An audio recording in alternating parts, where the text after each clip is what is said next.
I've been hearing from a lot of people recently that wrist pain or wrist weakness is stopping them from doing moves that involve bearing weight with their hands. So, getting up and down from the floor is a big one, but of course, also any exercises in quadruped or plank that you might want to do, you're going to need your wrists to work well for you. So, I put together a little routine of some of my favorite go tos to help restore wrist mobility and make it feel better to bear weight on your wrists.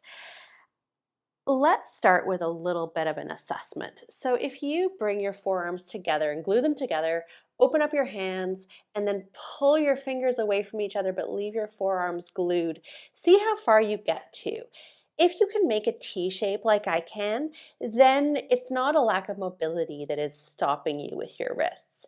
If, however, your wrists look more like a Y, like this, then you probably need to work on your wrist mobility. And you can check another video on my YouTube for specific wrist mobility exercises, although I'm going to give you a couple of ideas today also. So if your mobility is like this, then it makes sense it's not going to feel too good to squash a lot of weight onto your wrist. That's going to force you into a big range of motion that you actually can't really control very well. That's not ideal for your body. So getting that mobility back should be part of your personal to-do list. The other little test we're going to do is simply trying to put some weight onto our hands and wrists. Now, if you're able to come down to the ground, that's great. If not, you can use a stool or a bench just to kind of explore. So I don't want you to go and hurt yourself, but I do want you to get a sense of what it feels like to put some weight onto your wrists. Does it hurt right away? Does it hurt more on one side than the other? If you back your butt up, is it a little bit better? Just kind of explore a little bit, because one thing you're going to want to do is start to put increasing amounts of weight on your wrists as long as you can tolerate that. So, loading your wrists is part of the way you're going to get better at loading your wrists, but you want to do it gently and progressively. So, you want a starting point. Once you've got a snapshot in your mind of what that feels like for you, let's get started. And we're going to start with a few more sensory focused exercises that should help your brain connect into your wrists a little bit and help improve your mobility and your springiness. So the first one we're going to do is actually called a nerve glide. Nerve glides move your nerves along. They mobilize the nerves, which is really nice for nerves. This is a radial nerve glide. And we're just going to do everything on the right side first so we can compare it to how it feels on the left after. Okay, so for this nerve glide, you're going to pull your thumb into your palm, close your fingers around your thumb, and straighten your arm out. Then you're going to rotate to palm down, and then keep rotating to make your bicep point down to the ground. Watch that you're not also shrugging your shoulder blade up here, so your shoulder stays nice and down. And in fact, you're going to want to kind of pull your shoulder down towards the ground a little bit. Lift your hand up a little bit if you want a little bit more tension. Now, you want to be careful about your tension here because you don't want it to be very tense. You want a 3 out of 10. So I'm going to ask you to start leaning your left ear towards your left shoulder, but if that tension starts to increase past 3 out of 10, that's too much. So just go to that 3 out of 10 spot. That's your end point. Nerves don't like to be overstretched. But once you're there, we're going to glide. And you're going to glide by just gently lifting your shoulder straight up to reduce the tension, and then lowering the shoulder down to put that tension back on. Remember, you're looking for 3 out of 10, lightly up, lightly down. You can do this for about, 6 or 8 times. If you have wrist stuff going on, this can be really powerful. You can even do it a few times a day. So maybe 3 times a day, 6 or 8 repetitions every time. Should be really nice. Just make sure to keep it gentle, finding that 3 out of 10 stretch. So finishing up on this one, you can shake your hand out a little bit. Now we're going to do a little massage. So I've got a couple balls here. It doesn't really matter what you use size-wise. The small one is kind of nice for your hands. And you can do this in a few different ways. So you could use a flat surface like this stool, or you could just massage with your other hand. And we're going to go to a few spots. So spot number 1 is the line of wrinkles across the base of your palm. Spot number 2 is about an inch higher than that, kind of across the base of your thumb. And then spot number 3 is the arch just underneath the pads of your finger bases. Then we're going to go up and down below your middle finger. And finally, we're going to curl and flex our wrist and just do the back of the wrist area. Okay? So I'm going to use the stool because I like it better to do it one-handed with some pressure. And you're starting across that line with the wrinkles at the bottom of your wrist. You're just going side to side a few times. You can press pretty hard here if that's comfortable for you. And what we're doing is we're just asking our nervous system to open up a little space in this area to make the arches of our hands a bit more springy. Okay, so let's move 1 inch up, base of the thumb, an inch or so higher than that first line was. Same exact thing though, you're just going side to side, pressing into your hand. This is one of those great exercises you could totally do at your computer desk too, by the way. There's no need to save it for your exercise time. You can do it anytime, anywhere. I always have a few little rolly balls with me for this exact reason. And then let's move to the top line, so kind of underneath the bases of the knuckles, a little lower than that. You can make your knuckles pop out here. Again, mobilizing the arches of the hand, because your hands have arches just like your feet. Should help you be a little more bouncy when you're on your hands. All right, and then the middle finger line, so you're going right underneath the bones of the middle finger all the way to the wrist, all the way back to the middle finger. You never need to roll for too long because this is really about talking to your brain and your nervous system. It means about 30 seconds in a spot is usually a good amount. You could do a little more if you wanted. You don't need to do a ton of this. Okay, and then for the last spot, you're going to flex your wrist forward and just roll around right on the top and the center of your wrist. There's a bit of a divot there. So you can kind of find that divot, roll around. You could twist your ball around a bit, giving yourself a little bit of a, I don't know, back of the hand massage, I guess is what that would be called. All right, not too technical. So final sensory feedback work is a little massage with our fingers. So if you take your thumb and pull it back towards your forearm, you'll see a tendon pop out. You're going to go just to the inside edge of that tendon. So literally the part that's closer to your body of your hand, and you're going to start rubbing there. As you rub that area, you can make little massage circles. You can also start pulling your hand back towards your forearm, flexing and extending your wrists. So I find it's a little bit hard to both rub and move my hand and wrist around at the same time. It reminds me of patting my head and rubbing my belly at the same time. But that's okay because there's nothing wrong with giving your brain a bit of a weird challenge. And it also doesn't matter if this isn't super perfect. Again, because we're just giving ourselves some stimulation here. Nothing has to be 100% accurate. So you're looking for that spot at the base of your thumb, and you're looking to flex and extend your wrist a bit. And then for good measure, if you take your other hand right around your wrist bones, you'll find a little indent. You can kind of just squeeze and compress a couple times through that indent. That will actually give your wrist a little bit of traction and open up a bit more space. So that's one of my favorites. Okay, so let's test again. So first test was just opening up into that T shape. How does that feel on the right now compared to the left? Any change of range, any change of sensation is what you're looking for. I personally don't get that much of a change here, but I already have quite a bit of wrist mobility. So where I notice this is in this test. So you're going to come down into whatever variation of weight bearing felt good for you and see how that feels and see if your right hand now feels any different than your left. You might want to close your eyes for this. And for me, I would say my right side feels a little bit more connected and warmer. Softer almost would be a way to describe it. Maybe a little springier. So that's cool. That's a good sign of connection. If you're feeling something similar, then that is a great sign. This is a good sequence for you.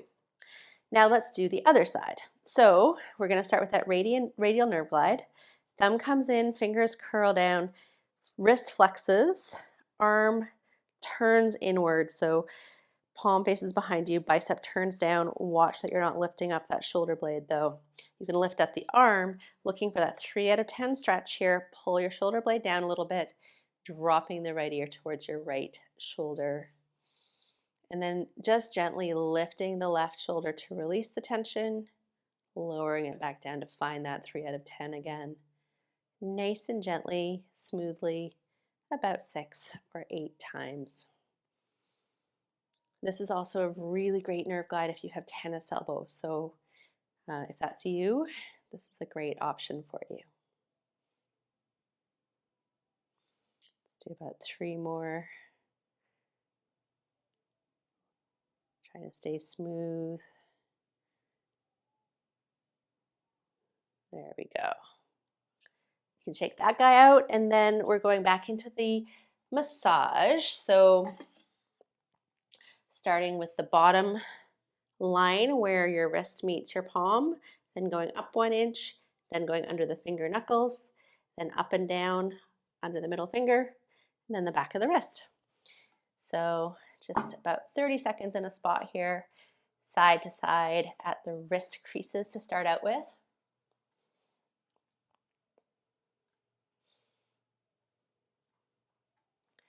And then moving up about 1 inch, so from the base of the thumb over to the side of the palm. This should feel pretty good, I hope. Our hands don't get a lot of love, so when was the last time you got a hand massage, right? I don't even know if I've ever had a hand massage. Pretty sure I've had a hand massage. I think I need more hand massages, so hopefully this is at least half as good as a proper hand massage.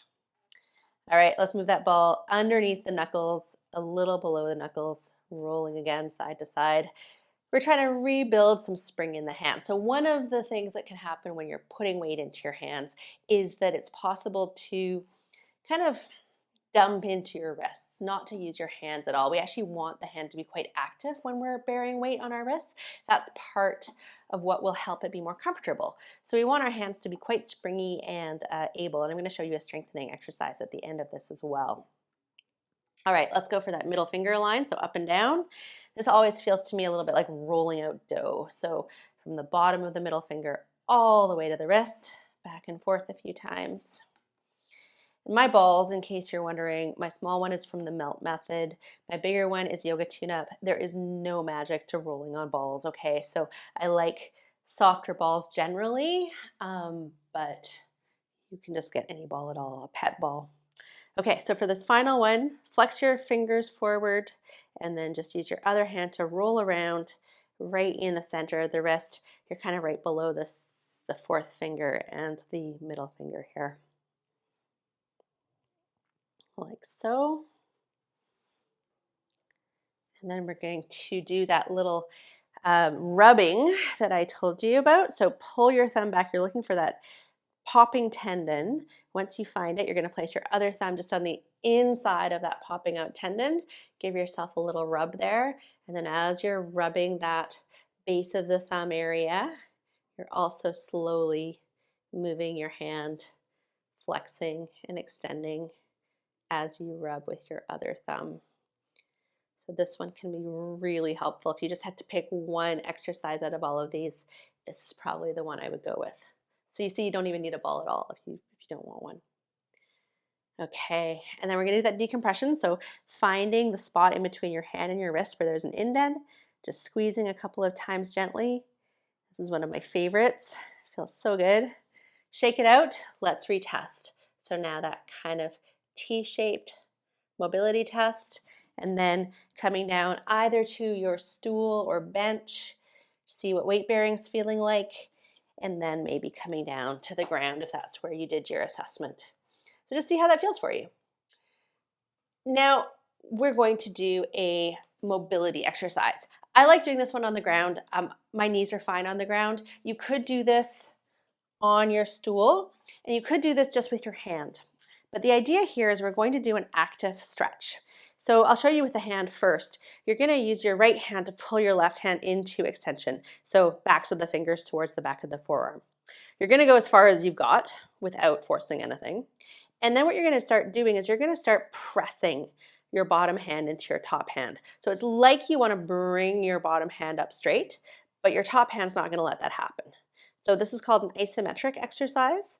That means you're producing force, you're working, but you're not working in movement. You're just staying still. You're trying to press an immovable object here. And this is a great type of exercise for increasing mobility because it helps your body feel pretty safe. So you're going to create, I don't know, 10 to 20 seconds of work here, working pretty hard, but not crazy hard. And then you're going to let that go. We'll do the other hand together also, and then I'll show you the other setup. So You're going to stretch yourself into your deepest stretch that doesn't hurt. And then it's important not to just slam into this. So dial up a little bit of tension. Start pushing gently with your bottom hand like you're trying to straighten it. But then dial that up until it's quite challenging. So take 2 to 3 seconds, 5 seconds to dial it up all the way so you're working quite hard. And even though it looks like I'm not doing anything, I am really pushing my left hand with my right hand enough that I'm kind of shaking here. So it's work. And you're going to hold that for 10 to 20 seconds, and then you can let that go. So that's an isometric, one hand at a time. I'm going to show you now how to do it on both hands. It's exactly the same thing. Super simple. In kneeling, you could do this on your bench as well. You're just going to come into a stretchy position for you. So I'm going to take my weight forward until I'm at the end range of my extension.